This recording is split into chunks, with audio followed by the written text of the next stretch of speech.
Welcome to Marrakesh. Welcome to the Policy Center for the New South Atlantic Dialogues. We're discussing the problems and hopes for the world, and today we have Amit Jain. He is the director of the Center for African Studies at the Nanyang Technical University. Okay, again, welcome, Mr. Jain, to our Policy Center for the New South event, Atlantic Dialogues. I like to talk to you because you're in the center of a very important country in Africa, Nigeria, in the center of it. If you look at the wealth of Africa and oil and minerals and gas and whatever, is this now equally distributed? Are they sharing the African countries, or is one for himself and one for himself? So let me put it this way, Helmut. We have done a SWOT analysis of the Nigerian economy. We presented a 10-year roadmap to the new administration that has taken control of the economy. They've done some hard decisions. Fossil fuel, for a lot of African countries, there are about 45 of them that are in one way or the other resource rich. That's 85% of the entire continent happens to be one way or the other, whether it's minerals or fossil fuel.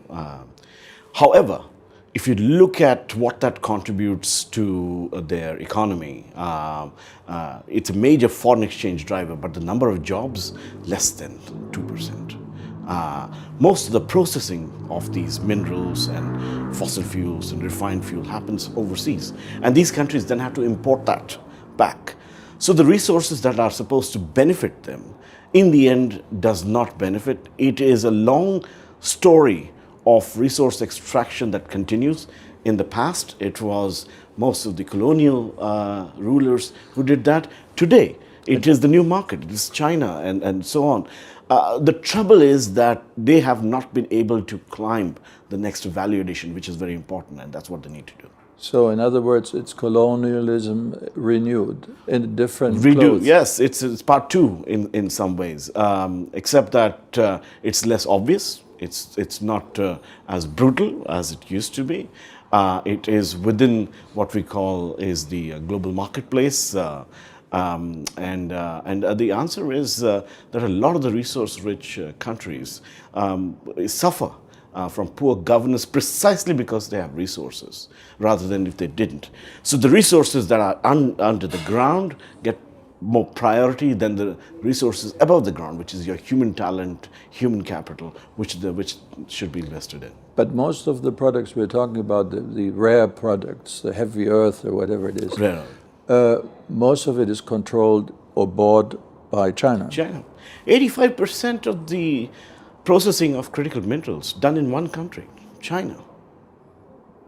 Even Western companies that are mining companies, the Glencores of the world or Rio Tintos from Australia, if they do have mining operations, the iron ore and very little of that process, so largely concentrates at best are shipped overseas, essentially to China, for the value addition. But did they sell the rights to them, or is it a mutual exploration, or what is? It depends on country to country. Some countries have decided to take bigger stakes in these projects. Others, not so much. Most of the contracts are licensing. They are rarely production sharing, and most of the because mining and fossil fuel is a capital-intensive industry. It needs upfront costs. The returns come much later. So you can't blame most of the firms that are invested in these projects wanting to offset, depreciate their assets the moment they strike oil or they get the first exports of raw materials out. What then happens is that countries that were willing to contract these resources out have to wait much longer for the returns to come in. Why, if you say 85% is practically controlled by China, What did the Europeans or what did the United States do, or did they miss the boat? I think they didn't reinvest in creating the industrial capacity that Europe used to have in the past. Germany is an exception, and there are some exceptions. And certainly not quite on the scale that China has been able to do. China has a big advantage over these factors because they have the scale, they have a large domestic market that can be serviced, that needs these resources, and they're by and large a resource poor country. But lithium, for example, everybody needs. Yeah, everyone needs. But who gets it now? I mean, if you say China controls, because if you look at the innovations and the scale of EV vehicles, the production of solar panels, any industry that has required critical minerals in large quantities are in one way or the other connected to China because they have developed that industrial prowess. Earlier than the others. They started this long back, 25 years. Perhaps no one else in the world was looking at it. So, but this kind of exploration or exploitation, or whatever you want to call it, is a country like Zimbabwe or is a country like Malawi, who have, this very rare heavy earth material, are they really benefiting? Is there a change of their society? There are some positive signs. So in the case of Zimbabwe, for example, the first battery production facility will come up, and that's a Chinese investment. Morocco has been pretty smart as well. So they've been able to negotiate processing and building out of new battery production plants and so on. There has to be a lot more done. A couple of things. Most African countries don't have the capacity to figure out how much of those resources lie under their ground. This kind of geological data sits with the multinational corporations, with the mining companies. The mining companies are Chinese or local? Both, yeah. It can be state-run Chinese firms that have, over time, collected a lot of geological data across the world. Same with a lot of Western mining firms as well.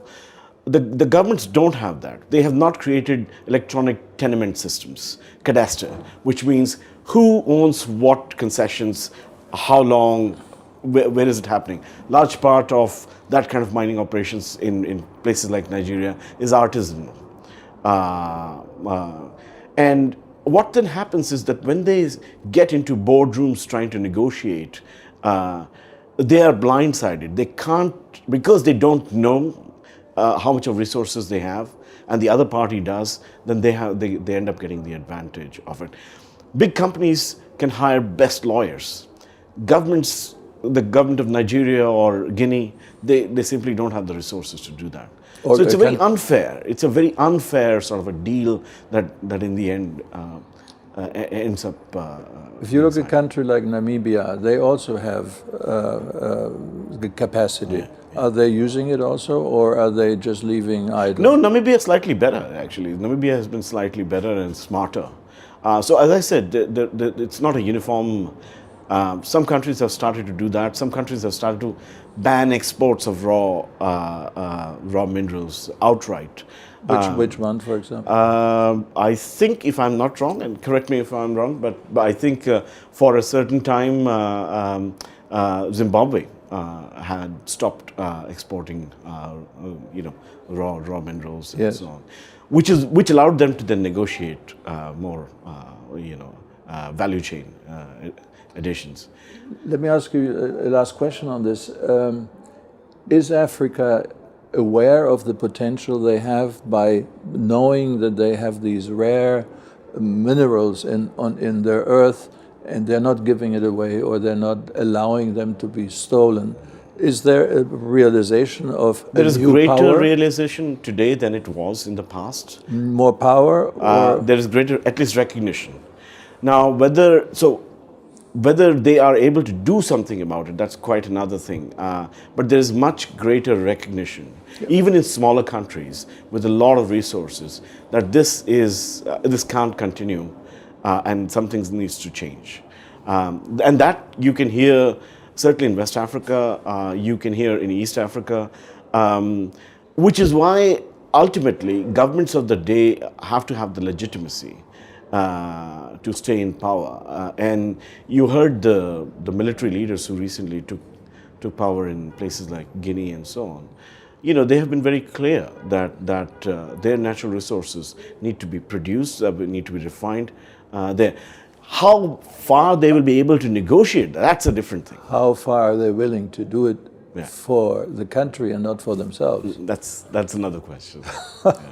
Professor, thank you very much. Thank you. Great pleasure. Thank you so much. I always see you happy, smiling.